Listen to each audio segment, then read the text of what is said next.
Hey, what it do, y'all? It's your boy E2 Blue coming back at you again, and it is Friday. Friday. Getting ready for this weekend. It's the Friday before Christmas. I hope everybody got their Christmas shopping done. If not, in the midst of it, I ain't even did nothing yet because I ain't doing nothing because your boy broke this year. So it is what it is. Um, as we embark on this weekend, now this game is a very important game this weekend because we are playing the Philadelphia Eagles. If we win this game, simply you clinch the division if you win this game. Now, if Philly wins, we have to win out because it's some other things that has to happen for them to win the division. But if we win on Sunday at 425, that's it. We got the division. So all we got to do is go in there and just do our job and get it done. Now, in this particular video, as you guys know, I do my matchup videos every week. I'll be doing it tomorrow. But as of right now, I want to talk about this whole Dak Prescott thing, his injury, and whether he's going to play or not. Now, I'm pretty sure he probably is, but uh, I know everybody has their different opinions about what they think, whether he should play or not, how well he'll do in the game. It's a lot of different scenarios you could go with. So I'm gonna throw some things out there for you guys. So we know how important this game is, and going forward, right? We only got 2 more games left in the season, and they both happen to be division games. You knock both of these games out, not only do you win the division, but you become 6-0 in the division, sweeping everybody in the division, and you win, and you become what? There hasn't been back-to-back division title wins for NFC East, I think, since 2014. So that's another. You want to hit those marks, and Dak Prescott said himself, playoffs start right now. And you look at like the players that have stepped up. Hopefully, they continue that.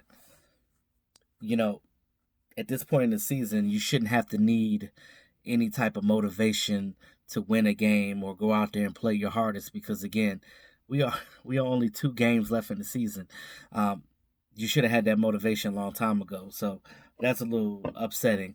But I feel like if you win this, get the division, go to the playoffs, and actually do something in the playoffs, it'll wipe away a little bit of what happened earlier in the season with dropping 3 games twice in the season.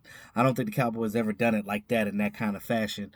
We've had a record like this before, but not like losing games in that type of fashion. Like you probably win one, lose one, win one, lose one, but it's more so of like dropping 3, winning 1 or 2, dropping another 3, win 1 or 2, drop a 1, and then pick up another. It's a lot. It's a lot.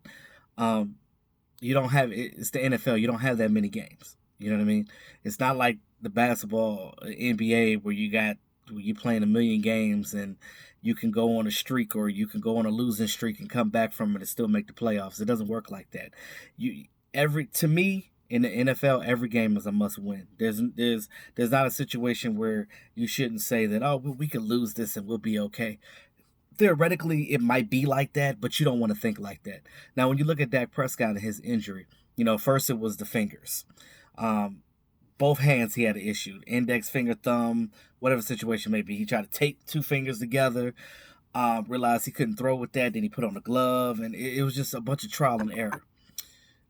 Dak Prescott missed the walkthrough a couple of times this week and really didn't practice like that. I mean, Cooper Rush got most of the reps, and this is the thing. Just say, for instance, if Dak Prescott doesn't play, Cooper Rush comes in. There's a lot of people that doesn't have confidence in Cooper Rush, which I understand because we haven't seen him really in a regular season game. We've seen a little bit in preseason. We've seen his ability to throw the ball. When we had Rico Gathers, that was his guy. He used to throw the ball deep to him. He's made some throws and stuff to different guys that aren't on his team anymore. But one thing about quarterbacks, and I'm gonna tell you, when you're a backup quarterback, you don't get a lot of reps. You're basically practicing with the scout team. You're not getting first team reps. We've never really seen Cooper Rush with this first team offense. I think that he would play much better with this first team offense. When you've seen Cooper Rush come in a game, it's preseason. He's got guys blocking for him that won't even make the team. He's got not even second, third, fourth, fifth string guys that ain't going to be on the team when they cut down to 53. So you got to look at it from that aspect that, I think Cooper Rush is a good quarterback. Now, he's not better than Dak, but he's been on this team long enough and been in the system to know how to navigate through it. And I believe that we can at least beat the Eagles with him, because you look at the Eagles' deficiencies, all you really have to do is because their defensive guys are not playing well, even like Ronald Darby, I think Bradham's injured, Fletcher Cox. You got guys on their defense that are good, but all of them are not playing to the level that they normally should.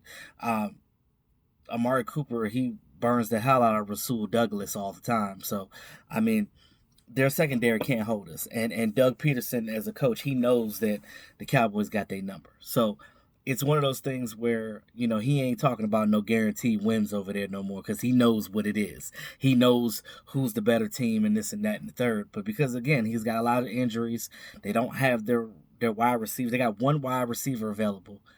And then the rest of they're running their tight ends. And now, also look at this game and know that Doug Peterson is not like Jason Garrett. See, if we had the same type of situation that they had, where we didn't have receivers, you can best believe that Jason Garrett would be like, all right, well, let's just go head up and just play how we play. That's how you lose ball games. Doug Peterson is a guy that's going to take chances, and I hate to say this, that's how they were good enough to win the Super Bowl when they did, because Doug Peterson took chances and he made adjustments and he did different things that the other team didn't see. So look for the Eagles to do, and I'll talk more about that tomorrow. The Eagles are going to do some different things to try to throw the Cowboys off. So it ain't going to be as easy as we think it is. But if the Cowboys don't win this game by at least 10 points, Jason Garrett got to get out of here, because you have too much talent not to be able to just go ahead and just put them out their misery at this point. And that's all I'm saying. Now, even with Dak Prescott's injury, whether he plays or not, I think that if Cooper Rush does play, I think that because he's been getting the practice reps this week, I think he should be good to go. Now, another scenario is this. Those of you that want Dak Prescott to play, I mean, I want him to play too, but I don't want him to injure it more. You know that what they call it, the creamy crack, right?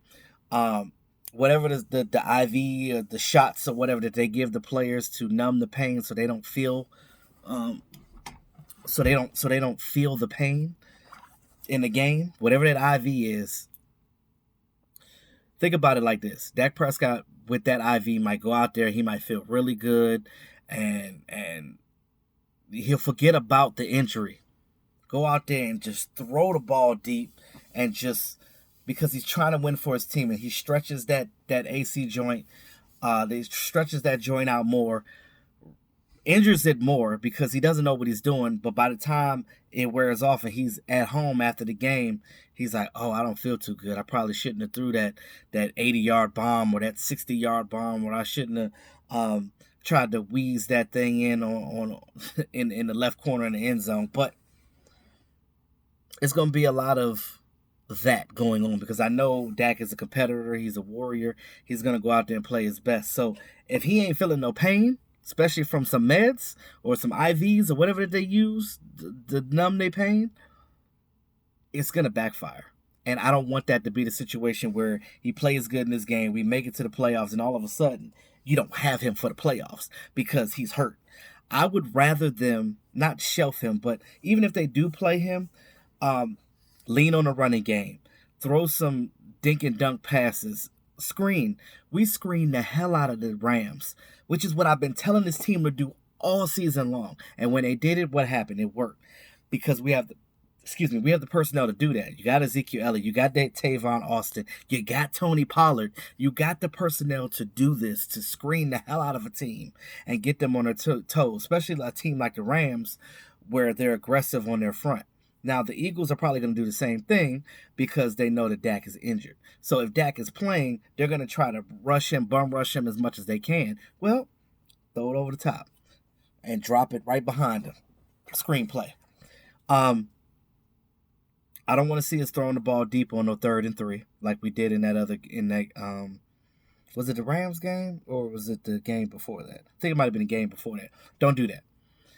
Um, if you see the short dump off, get it right there. I don't want to see Dak throwing deep until he's fully healed.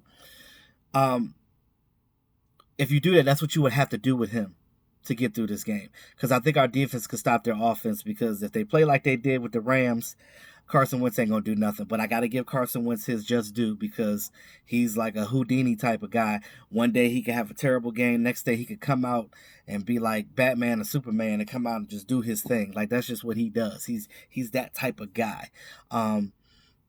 He's like an Avenger. He'll go out there and just have a great game and do something. And you're just like, well, how did he get that off? Like we rushed him so hard and we couldn't get to him, and he just slips out the side like he's got some type of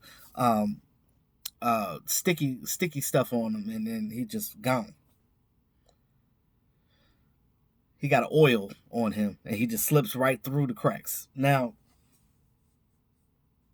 if Dak Prescott doesn't play, and they have Cooper Rush in the game the whole time, you got to stay within the system. Like I said, Cooper Rush knows the plays. But again, I think that he will play better behind this first team offense. Because the offensive line, they're going to do their job. Especially Lyle Collins. He's had a really good year since he signed his contract. And the guys that we have, I mean, we're gonna have to run the ball a lot this game, regardless of the situation, regardless of who quarterbacks.